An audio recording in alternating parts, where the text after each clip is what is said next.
Bonsoir. Alors, hier, on a discuté un peu des postes de Pierre, de Jacques, de Paul. On s'est amusé 5 minutes à commenter.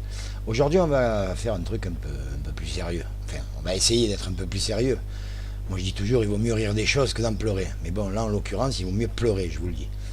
Donc, on va revenir sur cette fameuse manifestation de la COP. Hein. On en voit des titres de partout. Manifestation qui tourne à la bataille rangée, manifestation, affrontement entre les CRS et les manifestants. Bon, déjà, les mecs, il faut savoir qu'ils étaient 4000. En général, quand ils sont 4000 comme ça, la police, ils sont jamais trop débordés. Ils ont eu des manifestations où il y avait jusqu'à 1 million de mecs dans les rues, ça leur a jamais fait peur. Après, on nous raconte que c'est les manifestants qui ont provoqué les CRS. Les mecs, ils sont 4000 habillés avec des blousons, des jeans et des drapeaux, et ils vont aller provoquer des mecs qui sont en tenue de combat, casqués jusqu'en haut de la tête, avec des matraques et des gaz lacrymogènes. Après, on peut se poser la question de savoir qui a vraiment fait quoi, et qui c'était ces éléments perturbateurs. De toute façon, on ne le saura pas. Il paraît qu'ils avaient la gueule cachée par des cagoules, et qu'ils ont jeté des projectiles sur la police. Alors après, on peut se méfier de tout le monde, et on peut se dire que ça peut être aussi ce qu'on appelle des appariteurs, qui sont là dans les manifestations, histoire de mettre le bordel pour déclencher des échauffourées, et ça finit en charge générale, tout le monde dégage, et les manifestations se terminent comme elles ont commencé, avec quelques bosses et quelques plaies de plus. Voilà, c'est tout. Alors, après, il y a un truc qui m'interpelle, moi, c'est qu'au mois de janvier, quand il y a eu les attentats de Charlie, on n'a pas mis d'état d'urgence, il n'y a pas eu un tollé général comme ça s'est passé là. Je ne vois pas vraiment la différence. Bon, mis à part au niveau du compteur des morts, la différence, elle est la même. On s'est fait violer sur notre territoire. Donc, je ne vois pas dans quelle mesure, au mois de janvier, on n'a pas proclamé l'état d'urgence, et que là, comme ça, d'un coup, au mois de novembre, pour une même affaire, pour une même histoire, alors qu'on savait très bien ce qui allait arriver, puisqu'on avait eu déjà les prémices avec le mois de janvier, avec l'histoire de Charlie. Donc, on se retrouve avec un état d'urgence qu'on aurait pu avoir il y a un an en arrière, pour la bonne et simple raison que d'abord, on est en période préélectorale. Ça, c'est important. Et puis bon, les socialistes, ils ne peuvent pas se permettre de prendre bouillon après bouillon, sinon ça va commencer à se voir, même si c'est flagrant.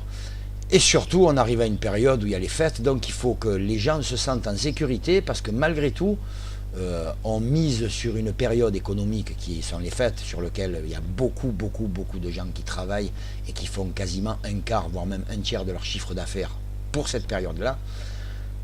Il faut donc que la police, que le gouvernement montre qu'on est présent, qu'on va pouvoir... Parce que les manifestations, les marchés de Noël et toutes ces conneries, où n'importe qui peut rentrer avec un gilet d'explosif et peut se faire sauter, ça c'est parfaitement autorisé. Alors que les manifestations, allez savoir pourquoi, on ne les autorise pas. Voilà. Et puis dernier point que je voudrais aborder ici, juste une petite truc que j'ai vu là. François Hollande qui disait que la une de Charlie Hebdo aujourd'hui était scandaleuse et qu'il fallait l'interdire. Alors bon, j'ai mis un petit post bien sympathique, mais je vais donner vraiment mon sentiment. Cette espèce de gros con, quand il y a eu les attentats de Charlie Hebdo, il est allé les uns après les autres leur tailler une pipe magistrale. Il est tombé dans les bras de Patrick Pelloux en disant que la liberté d'expression ne serait jamais bafouée tant que lui serait président, tatati, tatata, enfin un gros solo de pipeau.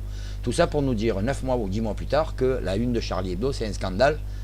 Et juste pourquoi? Parce qu'on voit un hélicoptère avec Hollande et Valls dedans, et que l'accroche du dessin c'est les régionales encore un bouillon en perspective. Voilà.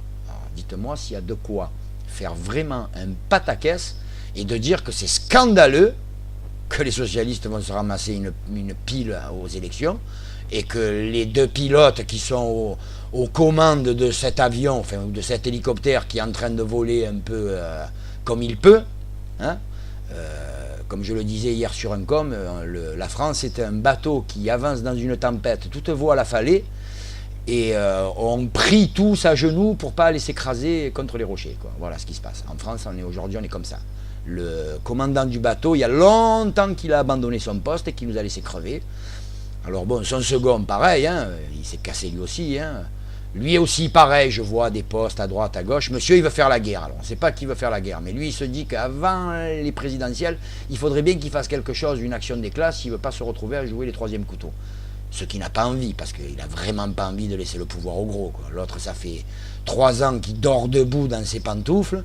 Ça fait 3 ans qu'on se fait prendre pour des cons, qu'on joue les petits toutous d'Obama, les petits toutous de l'Europe, les petits toutous de tout le monde finalement. Hein. On est carrément, c'est la famille Vitalis, quoi. C'est sans famille. Nous, on est une tribu de chiens et on est là à faire les beaux quand on nous pose un sucre sur le nez. Voilà ce que c'est devenu la France. Un petit toutou qui fait des petits tours pour amuser la galerie. Alors bon, moi je veux bien, mais à un moment donné ou à un autre, il va falloir que ça s'arrête, il va falloir qu'on reprenne notre destinée en main, parce que sinon, on va tous terminer en pyjama rayé, cloîtrés chez nous. On ne pourra même pas sortir aux fenêtres, parce qu'à cause de l'état d'urgence, les mecs ils vont tirer à vue. On n'en est pas loin, hein, j'extrapole un peu, mais on n'en est vraiment pas loin. Hein. Donc c'est pour ça, il va falloir un peu qu'on se mobilise, qu'on bouge, qu'on fasse quelque chose, parce que sinon, on est tous morts. Voilà. Et j'arrête pas de le dire. J'en ai marre de finir mes vidéos en disant on est tous morts pour une raison X ou Y. Chaque fois que je fais un post ou un com, j'en reviens à se dire là, si on fait pas, on est mort. Alors ça commence à suffire parce que il va arriver un moment où on va vraiment mourir. Voilà. Réveillez-vous, ouvrez vos yeux, ouvrez votre esprit, parlez, discutez. Je veux bien que ça soit pas très très productif au niveau des actions et des engagements, mais les voix qui s'élèvent font toujours écho avec d'autres voix. Et une fois que les échos se sont rassemblés, on entend des grands hurlements. Voilà. Il faut qu'on hurle. Allez, bonsoir. À plus tard.